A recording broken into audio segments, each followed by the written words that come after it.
if you help us win this contract or get this new work, we're going to pay you for your efforts. And then there's also the ability to earn extra income off of any new work that any of the employees bring to the table. So if an employee brings us an opportunity, whether it's a new contract or a contract vehicle, we work on that contract, they work on it with us, and we win, then they will get a percentage of that work that they helped us win. Welcome to Security Cleared Jobs, Who's Hiring and How, the podcast for cleared professionals looking for new opportunities and career advice. We go behind the scenes with recruiters and hiring managers from leading cleared employers to uncover the information you need to make a smart career move. Get ready for insights from this week's guest and your hosts, Kathleen Smith and Rachel Bozeman. Hey there, podcast listeners. This is Bob with ClearedJobs.Net. May is Military Appreciation Month, and as a sailor for 20 years, I'm happy to say Happy Military Appreciation Month to all of our veterans and our military families. And welcome back, listeners, to another episode of Security Cleared Jobs, Who's Hiring and How. This is Kathleen Smith with ClearedJobs.Net with my fabulous co-host, Rachel Bozeman. Rachel, how you doing today? You know, I am so super happy to be here and so super happy for all of our listeners to join us on another quest to share more knowledge about all of the great places that you could work. So today we are joined by Mary Toxey, co-founder of BasisPath. Welcome, Mary, to the show. Hi, thank you for having me. Well, we are so glad you're here, Mary, and I love a really good story. Little Birdie told me that you might be one of 3 triplets. Your sister was also one of the founders of BasisPath, which is a small woman veteran-owned business. Hoorah there. Way to go. But definitely a really cool story. So tell us a little bit more about, what's it like to have to share with 2 other people, and tell us a little bit more about BasisPath. Just like you stated, one of the co-founders is my triplet sister, Sarah.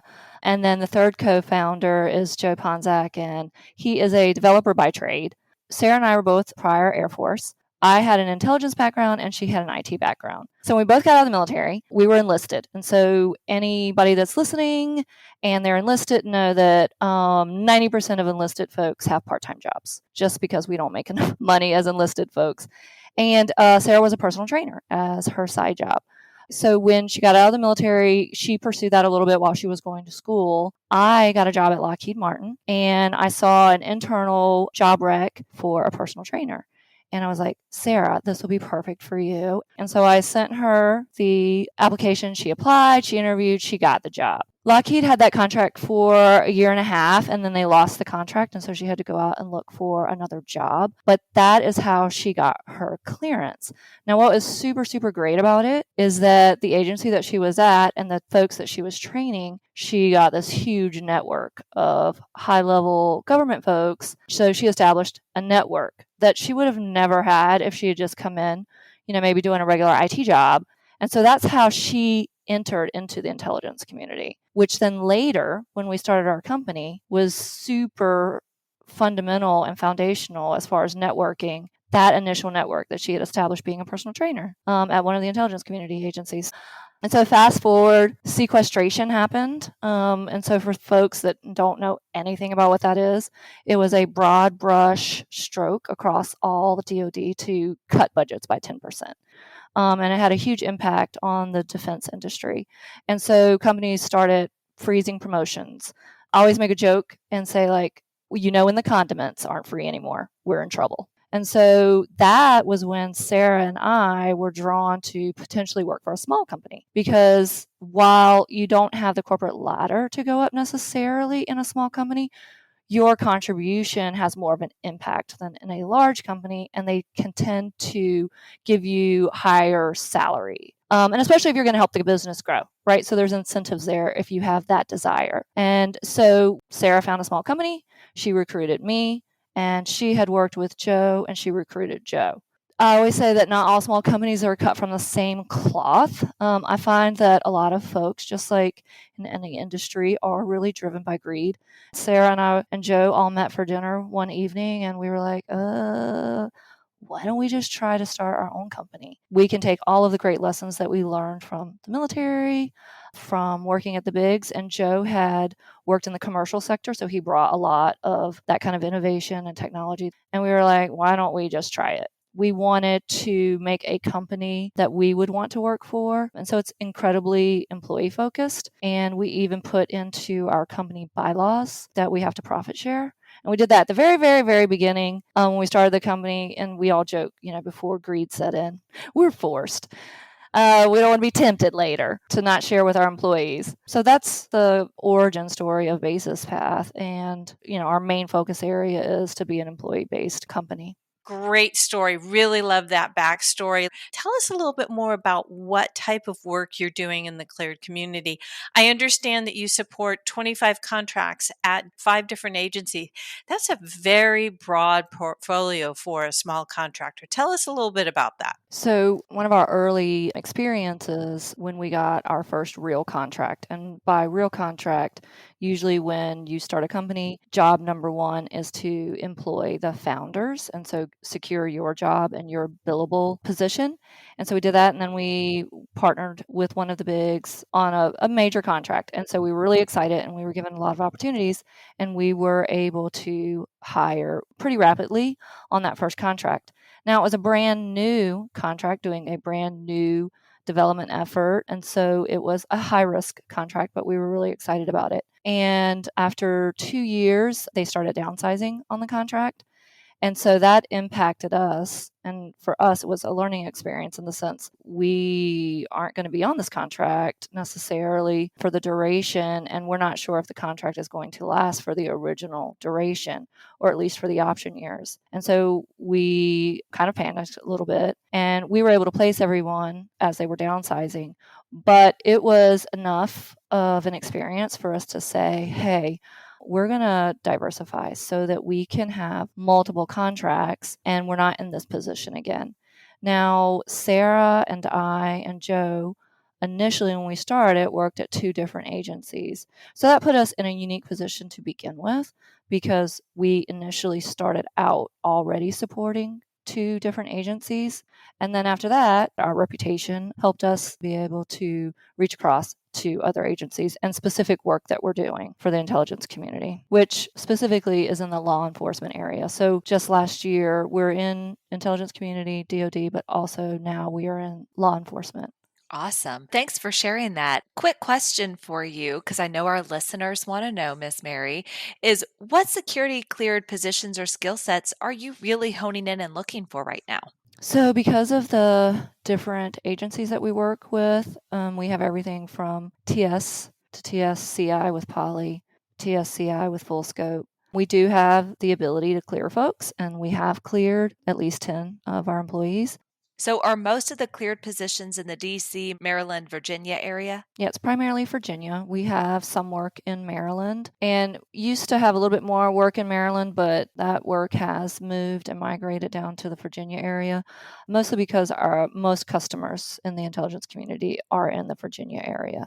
And so companies and contractors like to set up camp around those particular customer sites. So I understand you are a big proponent of soft skills. Tell us about why you think it is important to have developed soft skills for a successful career.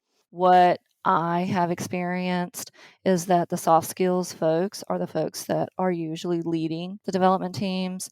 They're also the personnel that are interfacing with the customer and the client. You don't typically have the customer or the client interfacing directly with an extremely highly technical person, because usually they don't understand really what they're saying. And almost 9 times out of 10, I always say that the decision makers, whether that's on the corporate side, commercial side, government side, are usually soft skills. They may have technical aptitude. They may have, obviously, knowledge and tradecraft and specific areas, but they are not, hands on the keyboard technical folks. And so if you want to go and sell something, if you want to message correctly, if you want to convince a customer that, hey, we're the right team to solve this problem, you need strong soft skills in order to do that. If you have a poor soft skills person or a poor manager, or poor program manager, that is usually, when a program will tank. And I've seen that 100% of the time in my experience. I think you're on to something there, my friend, for sure. So we've talked a little bit about the clearances that you hire for. We've talked a little bit about the locations in which you're hiring these great folks. But I think something that I would love to delve into a little bit more are the actual people that you're hiring. So are there common traits or things you see across the different hires that the folks that you're hiring they're bringing to the table? Yeah, so I like to think that we're a little bit different in this perspective in the sense of when we get a resume or a referral, always checking the resume, which is important. Obviously, it's important. I need to know that you have experience in a particular skill set. But personally, I put less credit towards certifications, which I think they're great. They're very necessary. Don't stop going to get certifications. Degrees are important. I'm not saying don't have a degree. I have a bachelor's degree, I have a master's degree. But what I have found is the most important skills and is really what I'm looking for are strong problem solving skills, critical thinking, good communication, a great attitude. You can't put a price on someone's attitude. So if they're eager and they really want to learn and they're super helpful and kind, I mean, I know that that seems silly, but it's incredibly important. I have found that finding those qualities, those intangibles, are significantly more valuable to me and BasisPath than any degree or certification that you have. And that's the reason why usually our first interview is centered more around that type of a conversation. And then if we need more technical information or, hey, it's really, really important to understand the technical skill level of a candidate, obviously they'll do a second interview that's more technical, but usually won't get past go if we don't isolate that, hey, some of those key qualities are important and to me are more important than the actual technical skills because you can build on the technical skills. Really great point that you can work on the technical skills, especially if you have a supportive environment, which it sounds like you have a really great supportive environment.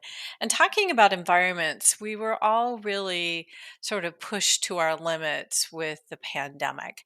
And I want to make sure that our listeners understand that even though you work in the intelligence community, it sounds like you might have some flexibility with on-site or remote, or am I wrong in that assumption? No, I mean, we have some hybrid opportunities. And we did have some full remote. However, just recently, almost all of those full remote opportunities have at least said, hey, you need to come in at least once or twice a week into the office. But every single one of the contracts that we support have incredibly flexible work schedules in the sense of, hey, you set your own, come in, leave times. You can work 4/10s. You can have every other Friday off. You can have every Monday off. I mean, it's incredibly flexible and we don't support any contracts that have shift work. And so there isn't any kind of hard shift where you have to be in from this time to this time and then do a handoff. So I know you're getting the listeners excited, but something that you touched on in the early part of our conversation was just maybe in one of the big differences between a smaller organization and what we would call the bigs out there. And that has to do with compensation. So when we think about that, a lot of folks may think, hey, if I join one of the big organizations, I expect my paycheck to also look bigger. But you've kind of found the opposite in that sometimes with the smaller organizations, you may have that opportunity at that higher salary. Can you tell us a little bit more about that? Typically, smaller companies can pay higher salaries in our industry because what we are providing to the government, to our clients, is services, and we charge specific rates for those services. And within that rate, we include costs of operations. So, as a small company, we don't have that same cost of operations that a big company has. So when they go give their rate and a portion of that rate goes to the employee and the other portion goes into their operational costs and benefits and other things, we're able to give more of that rate to the employee than a big company is. And obviously, with big and smalls, there's pros and cons to working for either. And the big companies do offer good salaries, but smaller companies just have the option to offer more competitive salaries in my experience. Awesome. So, in the past couple of years, you've found a focus surrounding data science and ontology. Now, why that focus? So, well, there are two focus areas that our company does. One has to do with modernization efforts. And so we often support or ask to support contracts to bring that innovation into the customer spaces that we're supporting, specifically around cloud based systems, doing DevSecOps, automation, anywhere we can bring in like the latest and greatest technologies to help them modernize their IT systems and applications. The other focus area, which you touched on, which is the data science and ontology area, has to do with the fact that almost everything that we're doing, especially in the intelligence community, is centered around data. Tons and tons and tons and tons and tons of data. And just like in the commercial world with Google and Amazon and many, many companies, there's tons and tons of data that is out there and available for all different types of use. However, that data is completely useless, and it's just like finding a needle in the haystack if we can't do something with it. And so that's where the data science component and specifically ontology comes into play. And this is like super high level and just touching the tip of the iceberg of this. But ontology is a niche area in which allows folks to search and discover data more easily. And then on the data science front, it's, exactly in the title. The data scientists are doing things with the data to predict things, to find targets, to do tons and tons of great stuff with data. Now, behind the scenes, before it gets to the data scientists, we have data engineers who are quote unquote cleaning the data and prepping it so that it is usable by the data scientists to produce products and to serve all the various missions that we support in the intelligence community and on the law enforcement side. And so the reason why we gear towards that, Sarah, one of the co-founders, that is her area of expertise. And she's had a lot of success in that department and has garnered a reputation at very high levels in the industry. And we have several employees that also are policy makers and subject matter experts on this particular subject. And so even though we're super tiny in the sense of, data science and AI and out there in the world, we are an emerging leader in that field, and especially in the intelligence community. And I don't want to dust my shoulder off, but we're really good at it, and so that's one of the reasons we've focused in on that. Dust your shoulder, sister. You've earned it for sure. Well, talking about something else that I definitely think is worth bragging about, it's the way you invest in your employees. And I love the fact that you built a company really on the foundation of where would you want to work? But something that, just definitely caught my attention here was that $20,000 referral bonus or, paying them to work on a proposal, which just really isn't something you see all that often. So tell us a little bit more about the culture, some of the unique, awesome things that you're offering to your employees. So on the front of working on proposals, when I was working for the bigs, you would be called often to work on proposals, and it was just kind of like part of what you were supposed to do. And I'm not saying that that's right, wrong, or indifferent. But for us, because we're a small company and we're eager to grow, to incentivize the employees, it's, hey, if you help us win this contract or get this new work, we're going to pay you for your efforts. And then there's also the ability to earn extra income off of any new work that any of the employees bring to the table. So if an employee brings us an opportunity, whether it's a new contract or a contract vehicle, we work on that contract, they work on it with us, and we win, then they will get a percentage of that work that they helped us win. One of the other things that I would love to bring up that I think is incredibly important when it comes to our employees is investing in their development and growth.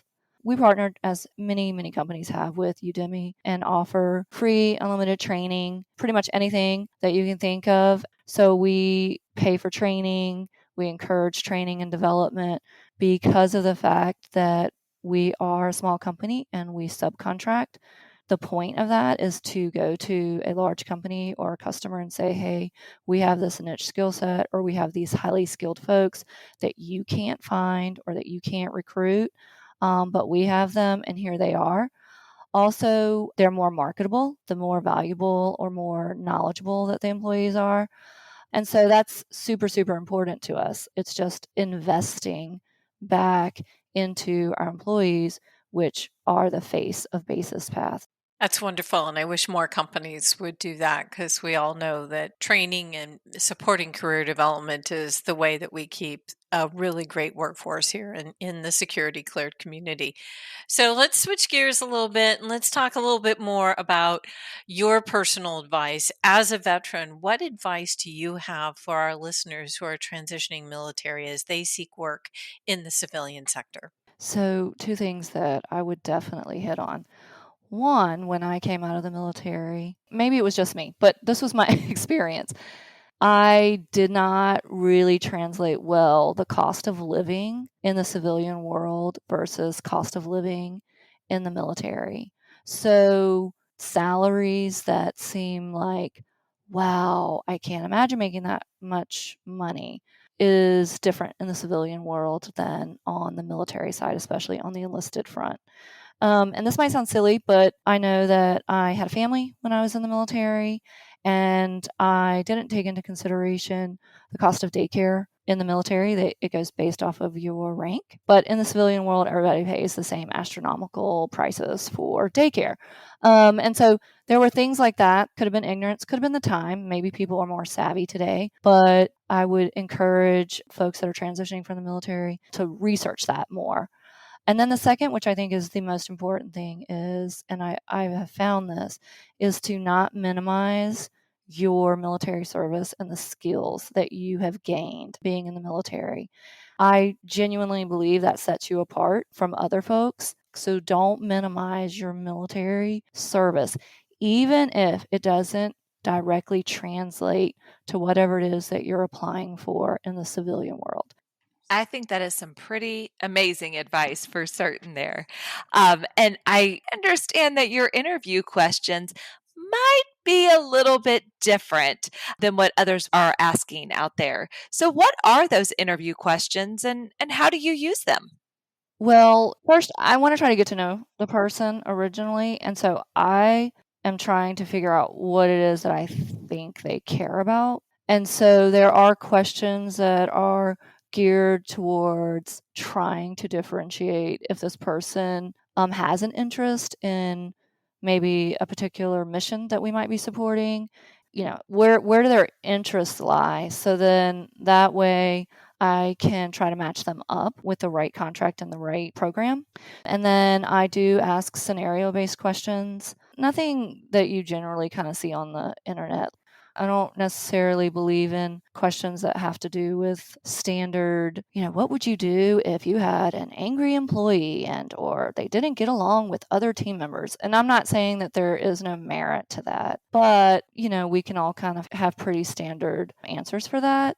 That's why kind of getting to know them and getting them to tell me a little bit about themselves and their experience on a more informal level will then help me be able to generate questions on how they handle certain situations or people. And again, where is their focus at? If you can derive that from the interview, there's two things that you can get from that. A, do they fit your culture and your team and the contracts that you have? And it's cool if they don't, because in the end, if you don't jive, you're not going to do well.